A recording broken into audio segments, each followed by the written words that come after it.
Welcome to yet another one of my videos. As you know, I build a lot of ADUs and I'm privileged to work with a lot of really good designers. Krystin is one of them. She's an amazing designer based in San Diego, Southern California, and I've been very impressed with her work. I wanted to invite her to share some of her insights about designing ADUs and especially designing for aging in place.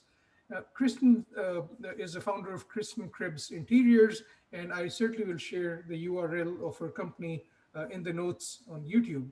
So, welcome, Kristen. It's wonderful to be on a call with you. Yeah, thank you so much for having me. Yeah, thank you so much. As you can imagine, customers bring to me sketches and plans for ADUs and also homes that they want to build. And, there's so many factors we look at. One of these is aging in place. A lot of customers say, I want to build my ADU so I can age in place, move into my home, into the ADU, and so on. So I want to basically ask some specific questions regarding that. Okay, yeah, that sounds great.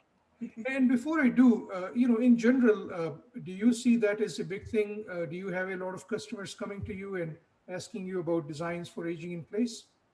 Yes, yeah, about half of the clients that I work with, half of them are for rentals, and half of them are usually to age in place or to have their parents move in with them into their ADU. So, yeah. Wow, wow, that's great.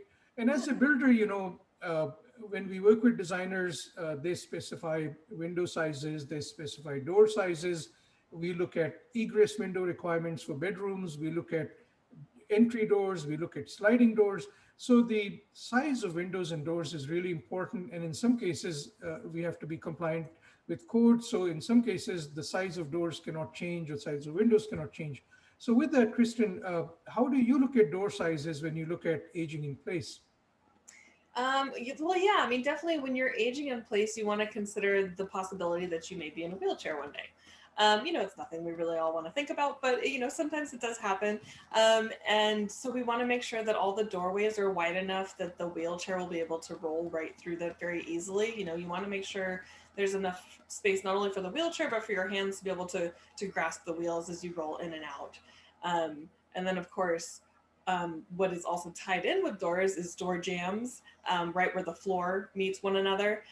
You definitely want to make sure that that's as level as possible because it is pretty hard, especially as you do age in place, to roll over that little bump.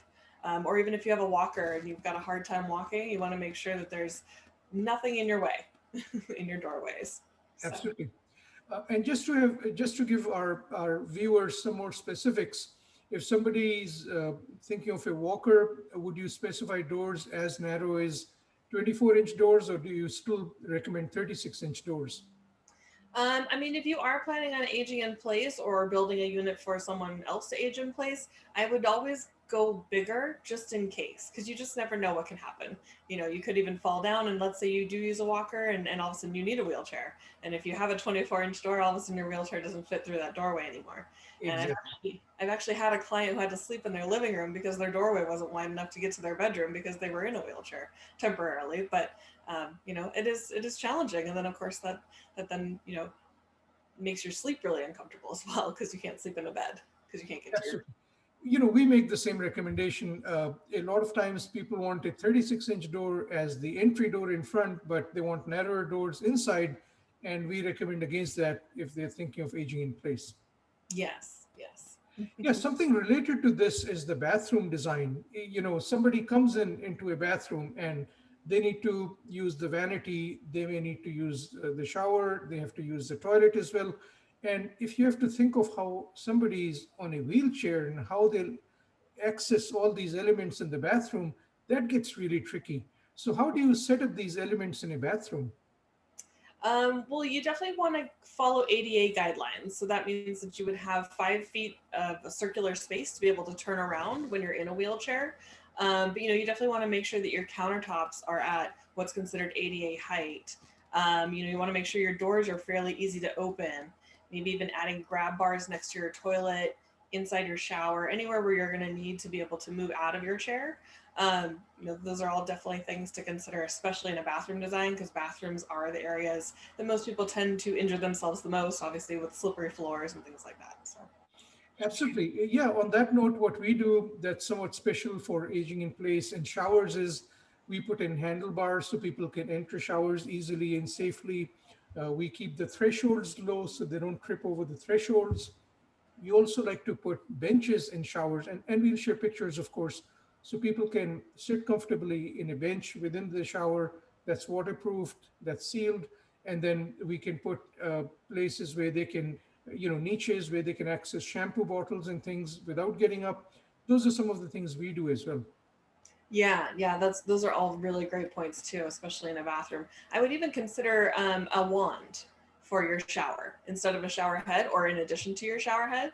So, especially if you are in a chair, it is very hard to reach up to the shower head to adjust it. So it's nice to have the wand to be able to wash yourself while you're seated on the bench. Yes, exactly. Yeah, we have these shower valves now, which where you can turn from a shower to a wand, and then we also can put the wand close to the bench so that they don't have to reach and have the fear of slipping and things like that.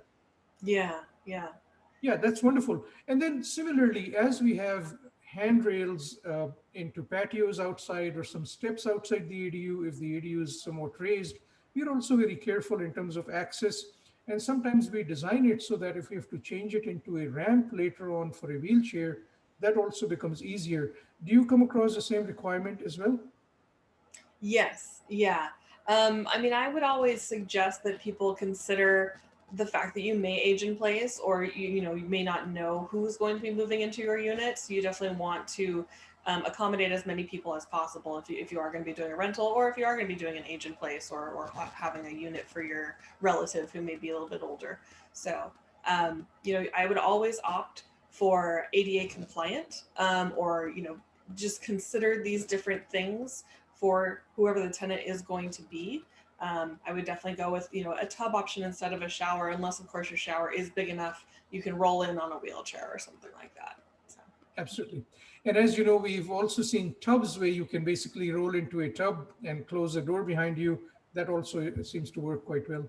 yes, yes. You mentioned the height of countertops, and vanities and things. The same treatment follows into the kitchen as well. Is that correct? Yes, yeah, I would definitely make sure that the countertops are all within reach. There is, it is very challenging if you are in a chair to reach up to a countertop that's higher than normal. So. Absolutely. And how do you deal with top cabinets for a customer who's in a wheelchair? How would they access the top cabinets? The top cabinets are a little bit more of a challenge. I would suggest probably doing an open cabinet so that way, you don't have to swing open the door. Maybe they extend out a little bit further just so that they can reach those. But for the most part, I would suggest, especially if you are in a wheelchair, to create most of your storage in the lower cabinets, and maybe not even having an upper cabinet if you have enough space to be able to do so, just so that you can reach it. Excellent. That's an excellent point. You mentioned slipping and the risk of slippage before. We see so many types of flooring available. What do you recommend for flooring when it comes to clients potentially slipping there or the risk of slipping? Yeah, well, some things that I would suggest to stay away from are glossy tiles. I know it's very trendy right now to have the big 24-inch by 24-inch tiles in bathrooms and on walls. However, those don't have any grip on them really, because the grout lines are really what keep you from slipping on the floor. They give you some traction. So you definitely want to consider something that's a little bit smaller, because that does give you that traction that you need so that you don't slip. And then, of course, we talked about some thresholds and things like that as well. We want to make sure we avoid as many trip hazards as possible in the bathroom.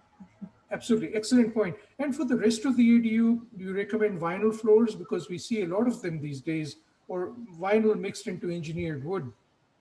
Yeah, vinyl is very durable. However, vinyl does have an off-gassing to it. So if you are going to be designing for somebody who is going to age in place, who might have some health issues or concerns, I would try to avoid vinyl. I would probably just go with a hardwood, maybe with a wax finish.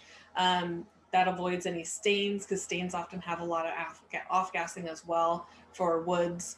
And then, of course, sealers for grouts have off-gassing. Even paint on the walls has off-gassing. So, I mean, we definitely want to get as much natural air in there as possible, with the windows and everything. But You definitely want to consider some more healthy material choices, and vinyl being one of those is actually has a really terrible off-gassing. So better to go with a natural material in that situation. Yeah, that's excellent. We've had customers come to us asking for natural materials, and they want to check the paint that's used and other building materials as well. So, what else do you come across that may have some toxicity for people who are aging in place, for example? Paint is actually one of the most common things that I think a lot of people don't necessarily know or think of. Paint has what they call VOCs, which is basically a toxin that's being released into the air. So one way to avoid that is to go with a low VOC. There's really no such thing as no VOC, but there is low VOC. So that means that there's a lot less toxins being released into the air that you're breathing while you're in the room. Carpet's actually another one of those things that I would definitely stay away from because carpets tend to hold all the allergens in it. That's why you need to change it really, fairly often, a lot more often than like a vinyl or a hardwood floor. But it definitely holds all the allergens in there. So, if you are a little bit older, maybe a little bit more sensitive to allergies and things like that, I would avoid carpet as much as possible. Excellent, and especially for people who are trying to rent ADUs and want renters in there, they don't want to change the carpet every few years, so that's why more durable flooring would be more useful for them. Right. Yeah, exactly. Excellent. Well, we've covered a whole bunch of things from doors to showers to paint uh, to countertops and storage. Anything else may have missed out that you want to highlight? I mean, I think we've pretty much kind of covered it all. So, there's definitely more to talk about, but we've got limited time. So, I think those are some really great takeaways. Wonderful, Kristen. Thanks so much for joining us. And everyone else, thanks so much for being with us and listening to an expert, Kristen, discuss these details with us. I welcome you to visit all our projects. We have so many videos on YouTube. Remember to subscribe to our videos and ring the bell so that you can be notified of new videos as we post them. Thanks once again. And remember, you can consult with Kamal the Builder, and we'll bring high quality professionals like Kristen to our channel and share insights with them. Thanks so much.